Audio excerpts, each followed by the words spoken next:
Yo, Christians, we gotta stop using toxic positivity as a crutch and an excuse not to connect with community and to go deeper within ourselves. It's time for us to do better. Now, hear me out before you jump to any conclusions. You might be thinking, how can positivity be toxic? It's almost the same way as having too much food makes you a glutton. Positivity becomes toxic when you use our famous one-liners to dismiss somebody's feelings and thoughts, or simply to disregard trying to have a difficult conversation. And you know what famous one-liners I'm talking about, right? The ones that we use when we're in conversation and somebody tells us something and we're like, you know what? You're too blessed to be stressed. You know what? You can do all things through Christ who gives you strength. You know what? God gives his hardest battles to his toughest soldiers. So you got this. And we say that hoping that, one, they'll either probably stop talking, two, we don't really want to have the difficult conversation. And what sucks is now this person is feeling like you're not even listening to me. You're not even trying to hear me out. And I just was trying to express to you something. And you're just giving me a one-liner in hopes that it's going to make me feel better. And it doesn't. That's toxic positivity. It's dismissive. And often this happens when we don't have the capacity to have difficult conversations. We're just so used to other people telling us these famous one-liners that we just tell them to other people, and we think that that's doing relationship.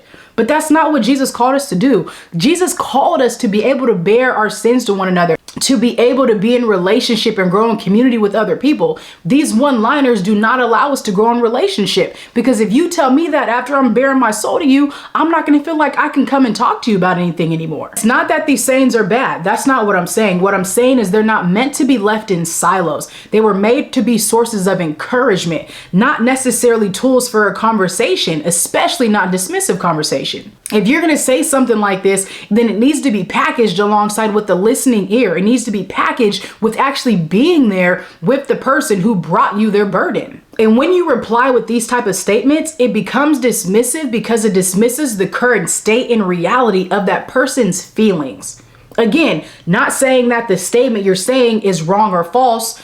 It's just that that's not what they're looking for. Because more times than not, they know they can do all things through Christ who strengthens them. They know that they're too stressed to be blessed.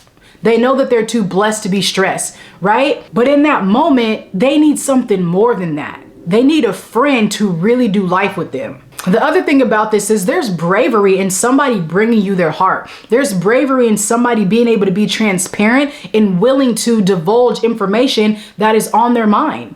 The willingness to open up about what people are going through takes true guts and courage. And to be met with a dismissive statement is demoralizing. So a question you have to ask yourself is, do I use these sayings, and why do I use them? And why am I trying to negate difficult conversations? Is it because I don't have the capacity to go deep within myself, and that's just what I tell myself in order for me to get through whatever it is that I'm going through? But then really at the end of the day, you know that that doesn't really help you. The saying that I hate the most is, God gives his strongest battles to his toughest soldiers. I can't stand this. Reason being is because I don't believe it. One, I think that it's mad toxic statement. One, because you telling me that I'm going through what I'm going through because God thinks that I'm strong influences me to then become the strong friend. And now that I'm so strong, that means that people don't feel like they need to be there for me because I'm one of God's strong soldiers. That's where it becomes toxic, because it doesn't actually do the good that I think that people think that it's supposed to do. What it also does is it's demeaning to other people. So does that mean that other people who aren't going through tough things aren't God's strongest soldiers? Right? Like, I don't really think that is what it's supposed to be. When in reality, we're all going through different things. In reality, all of God's soldiers and all of God's children are going to go through difficult things. And yes, we can go through and do all things through Christ who gives us strength, but we're also supposed to be surrounded by a community that's supposed to love on us, that's supposed to sharpen us, that's supposed to help us carry these burdens. I'm not supposed to carry it alone. So if you tell me that God's going to give me his strongest soldier, this toughest battles, then that means that I have to be strong and probably go through this by myself. And that's not what it's supposed to be. I'm supposed to be going through this life, and especially the difficult times, with other people. Because if I get too convinced that I'm so strong and I'm God's strongest soldier, I'm not going to reach out to other people. And then I'm not going to be vulnerable. I'm not going to be transparent. I'm not going to open up and use the courage that I need to have in order to do life with other people and let them know that I'm not perfect and that I need love and I need grace. So we got to get this whole strong sense off of us, because it's not doing us any favors. One of the things that I love is that we were created for community. That means when I have a burden, I'm supposed to share that burden with other people. Jesus literally told us, weep with those who are weeping, cry with those who are crying, laugh with those who are laugh, turn up with those who turn up. Like, I firmly believe that. But if we're so convinced that we're supposed to be strong in our silos and we're also regurgitating that we don't need other people by these one-off sayings, then we're not actually being the body that we're supposed to be. So don't get it twisted. I definitely believe that these sayings can be used as a form of encouragement, but they need to be followed up with acts of true friendship. Imagine if somebody came up to Jesus and was crying and had all this stuff going on, and he said, you know what? You can do all things through me because I give you strength, and just walked off. They would be like, that's it. That's the son of God. Like, that's your response, bro? Like, that's supposed to make me believe in you? That's supposed to make me believe that you died for my sins, and you just tell me, nah, it's good. You can do all things through me because I'm going to give you strength. Deuces. That's dismissive. That's what I'm saying. And that's what we often end up doing to other people.